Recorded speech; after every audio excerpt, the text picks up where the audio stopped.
ਗਈ ਇੱਥੇ। ਉਹਦੀ ਵਜ੍ਹਾ ਤੋਂ ਸੇਫਟੀ ਬਾਰੇ ਬਹੁਤ ਜ਼ਿਆਦਾ ਸਖਤੀ ਹੈ। ਅਗਰ ਕੋਈ ਬੰਦੇ ਨਾ ਇੱਥੇ ਇਕੱਠਾ ਮਕਸਦ ਇਹ ਹੁੰਦਾ ਹੈ ਕਿ ਸੇਫਟੀ ਲਈ ਜਾਂਦਾ ਹੈ, ਸੇਫਟੀ ਪੂਰੀ ਗੱਲਬਾਤ ਹੁੰਦੀ ਹੈ, ਸ਼ੇਅਰ ਕਰਦਾ ਔਰ ਸੇਫਟੀ ਦੀ ਖਾਸ ਤੌਰ 'ਤੇ ਸੇਫਟੀ ਦਾ ਕੋਈ ਕੰਪਰੋਮਾਈਜ਼ ਨਹੀਂ ਕਿਸੇ ਦਾ। ਠੀਕ ਹੈ, ਦੇਖੋ ਇੱਕ ਸੁਪਰਵਾਈਜ਼ਰ ਕੋਲ 10 ਤੋਂ 15 ਬੰਦੇ ਹੈ, ਕਮ ਸੇ ਕਮ ਇੱਕ ਸੁਪਰਵਾਈਜ਼ਰ ਆਪਣੇ ਬੰਦੇ ਨੂੰ ਗਾਈਡਲਾਈਨ ਕਰੇ ਡੇਲੀ ਬੇਸ 'ਤੇ। ਅਗਰ ਕੋਈ ਗਲਤੀ ਕਰ ਰਿਹਾ ਤਾਂ ਕਿੰਨੇ ਕੁ ਬੰਦੇ ਉਹਦੇ ਕੋਲ ਹੈਗੇ 10 ਤੋਂ 15 ਕੰਮ ਤੋਂ ਚੈੱਕ ਕਰ ਸਕਦਾ ਨਾ। अगर कंपनी इज्जत है ना वो वर्कर की इज्जत है, कंपनी वर्कर बनती है। अगर पुछना कि किन्ने बंदे अच्छे लगे हर चीज़ उत्ते देखो safety helmet goggle safety shoes बहुत जरूरी है। वर्किंग करते हुए जो मफलर है खास तौर पर सेफ्टी के हवाले करंट चला रहे हैं कोई काम कर रहे हैं ये वास्ते बहुत मसला है। जो CC कैमरे लगे हुए हैं सैलों में लगे CC कैमरा जगह जगह लगे हुए हैं। इतनी बरीक वाल तक ना जो छोटी सरिया ला रहे हैं या कुछ वेल्डिंग दे रहे हैं ना वो कैच कर रहे हैं। ये डरते ना बटन आगे लगी 10-15 मिनट पहले होना बजा तो सेफ्टी कैमरे जो काट के लाए हैं जो आगे लगी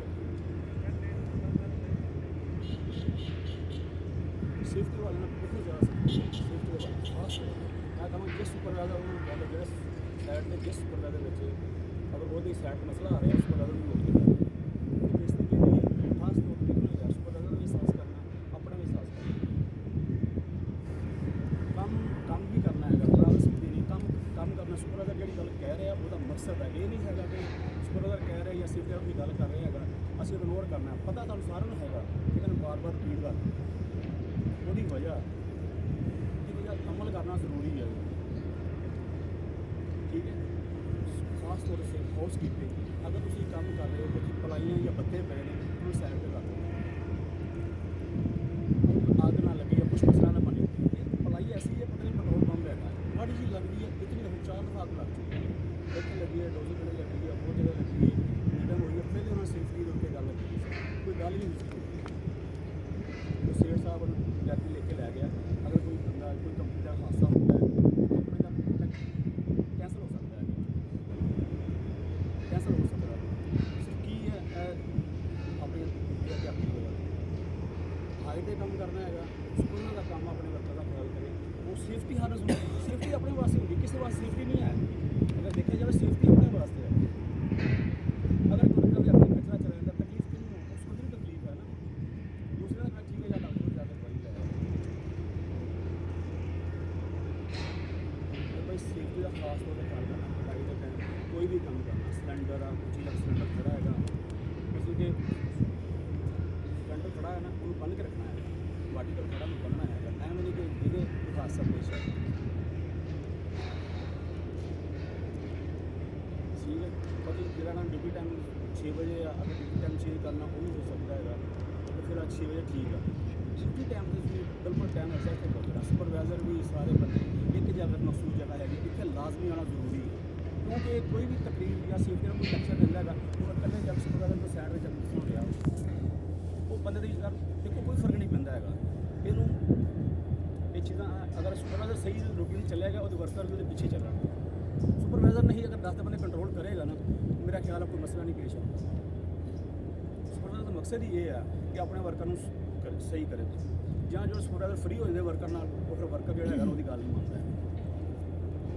सुपरवाइजर का मकसद है अपना काम करवाना जहाँ ज़्यादा क्लोज है कोई ड्यूटी टाइमिंग अगर वो अपना सक्का या कोई भी है ड्यूटी इज ड्यूटी है।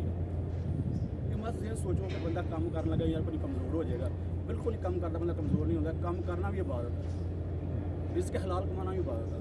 तो बंदा अच्छा नहीं लगता दिल की नीयत ना काम है यार मैं इन कराँगा पता नहीं की होएगा यार तू नीयत ना काम कर अल्लाह ताला कहना मतलब नीयत ना ही जिदा नीयत उदा ही काम है आमदार नीयत सिर पे है। टूल का खास कर टूल का बहुत ज़्यादा एहतियात ये है कि देखो जो टूल है तार आ लोग की कहते बोर्ड है करंट पर इतने खिचड़े हो रहे तार निकल जाती है या सड़ जाती है या स्पार्क हो जाती है वो मसला बन जाता है। छोटी चीज़ है अगर पे दी है ना अगर नहीं है तो साढ़े पास पूरा दिन लंघ जाता उस चीज़ मेरी गल समझे इतने आके जो ग्रुप फोटो होंगे ना ये फोटो पता नहीं जाता है सारे सूरत वर्कर स्टाफ है मौजूद है कि नहीं है ਇਹ ਨਹੀਂ ਹੈਗਾ ਕਿ ਸੁਪਰਵਾਈਜ਼ਰ ਆਪਣੇ ਇੱਧਰ ਨੂੰ ਜਾ ਰਿਹਾ ਕੋਈ ਇੱਧਰ ਨੂੰ ਜਾ ਰਿਹਾ ਹੈਗਾ। ਵਰਕਰ ਇੱਥੇ ਆ ਰਹੇ ਨੇ, ਆ ਰਹੇ ਨੇ, ਨਹੀਂ ਆ ਰਹੇ। ਅਗਰ ਸੇਫਟੀ ਟਾਰਗੇਟ ਦੇ ਰਿਹਾ ਕੋਈ ਬੰਦਾ ਸਾਈਡ ਤੇ ਬੈਠਾ ਉਹਨੂੰ ਫਾਲੋ ਨਹੀਂ ਕਰ ਰਿਹਾ, ਉਹਦਾ ਮਕਸਦ ਗਲਤ ਹੈ ਯਾਰ। ਠੀਕ ਹੈ, ਸਭ ਤੋਂ ਪਹਿਲੇ ਸੁਪਰਵਾਈਜ਼ਰ ਨੂੰ ਚਾਹੀਦਾ ਆਪਣੇ ਵਰਕਰ ਤੋਂ ਕੰਟਰੋਲ ਕਰੇ। ਉਹ ਤੋਂ 10 ਤੋਂ 15 ਬੰਦੇ ਅਗਰ ਲੇਟ ਆ ਰਹੇ ਨੇ, ਉਹ ਸੁਪਰਵਾਈਜ਼ਰ ਦਾ ਹੱਕ ਹੁੰਦਾ ਹੈਗਾ ਆਪਣੀ ਟਾਈਮ ਸ਼ੀਟ ਓਵਰ ਟਾਈਮ ਆਪਣਾ ਸਟੋਰ ਪਰ ਲਿਖਵਾ ਕੇ ਜਾ। ਬਾਅਦ 'ਚ ਬੰਦਾ ਜਦੋਂ ਮਹੀਨਾ ਗੁਜ਼ਰਦਾ ਉਹ ਫਿਰ ਅੱਧੀਆਂ ਗਾਲਾਂ ਕੱਢ ਰਿਹਾ ਹੁੰਦਾ, ਗੌਰਮੈਂਟ ਨੂੰ ਵੀ ਅੱਧੀਆਂ ਸੁਪਰਵਾਈਜ਼ਰ ਨੂੰ ਜਿਹੜਾ ਲਿਖ ਰਿਹਾ ਹੁੰਦਾ, ਉਹ ਪਹਿਲੇ ਆਪਣਾ ਟਾਈਮ ਕਾਰਡ ਇਨ ਆਊਟ ਬਰਾਬਰ ਕਰਾ ਉਹਦਾ। ਸਹੀ ਹੈ। ਹਾਈਟ ਦੇ ਉੱਤੇ ਹਾਈਟ ਦਾ ਕੋਈ ਮਸਲਾ ਆ ਰਿਹਾ, ਅਗਰ ਉੱਥੇ ਰੇਲਨ ਇੰਨੀ ਜਗ੍ਹਾ ਹੈਗੀ ਕੋਈ ਪੈਪ ਲਾਓ, ਉੱਥੇ ਸਾਫ ਅਗਰ ਥੱਲੇ ਬੱਤੇ ਪਏ ਨੇ ਬੱਤੇ ਨੂੰ ਸਾਈਡ ਤੇ ਕਲੀਨਰ ਪਹਿਲੇ ਕਰ, ਹਾਊਸਕੀਪਿੰਗ ਪਹਿਲੇ ਕਰ, ਜ਼ਰੂਰੀ ਹੈ। ਕੀ ਹਾਲ ਹੈ ਦਿਲ ਸਾਹਿਬ? ਕੋਈ ਵੀ ਕੰਮ ਹੈ ਨਾ, ਸੁਪਰਵਾਈਜ਼ਰ ਅਗਰ 10 ਤੋਂ 15 ਬੰਦੇ ਕੰਟਰੋਲ ਕਰ ਲੈ, ਮੇਰੇ ਹੱਥ ਕਿਸੇ ਨੂੰ ਮਸਲਾ ਨਹੀਂ ਹੈ।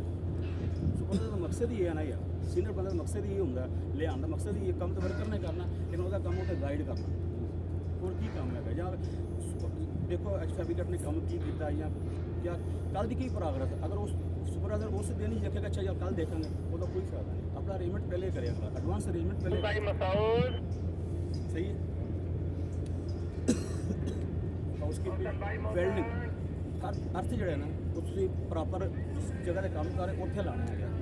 ਸਰੀਆ ਨਹੀਂ ਲਾਣਾ, ਸਰੀਆ ਲਾਓ ਨਹੀਂ ਹੈ, ਸਰੀਆ ਸਖਤੀ ਨਾਲ ਮਾਣਾ, ਸਰੀਆ ਨਹੀਂ ਲਾਣਾ ਹੈ। ਤੁਸੀਂ ਲੀਡ ਪ੍ਰੋਪਰ ਲਾਣੀ। ਕਿਉਂਕਿ ਸੇਫਟੀ ਤੁਸੀਂ ਬਣਾਉਂਦੇ ਨੇ ਬਾਅਦ 'ਚ ਪੂਰੀ ਚੱਲ ਰਹੀ ਹੁੰਦੀ ਹੈ ਉੱਪਰ। ਹੁਣ ਮੇਰੇ ਖਿਆਲ ਹੈ ਕੱਲ੍ਹ ਚੱਲੀ ਹੈ ਹਫ਼ਤਿਆਂ ਦਿਨ ਸਵੇਲ ਸਾਹਿਬ ਨੇ ਪੂਰਾ 1 ਘੰਟਾ ਨਾਲ ਇਹਦੀ ਤੇ ਕੀਤੀ ਹੈ। ਉਹ ਡਾਇਨਾਮਿਕ ਕਰਾਂ ਦੇ ਜਿਹੜੇ ਸਿਵਲ ਬੰਦੇ ਕਿਸੇ ਦਾ ਹੱਥ ਕੱਟਿਆ ਹੋਇਆ, ਕਿਸੇ ਦਾ ਪੈਪ ਲੱਗਿਆ ਹੋਇਆ, ਕਿਸੇ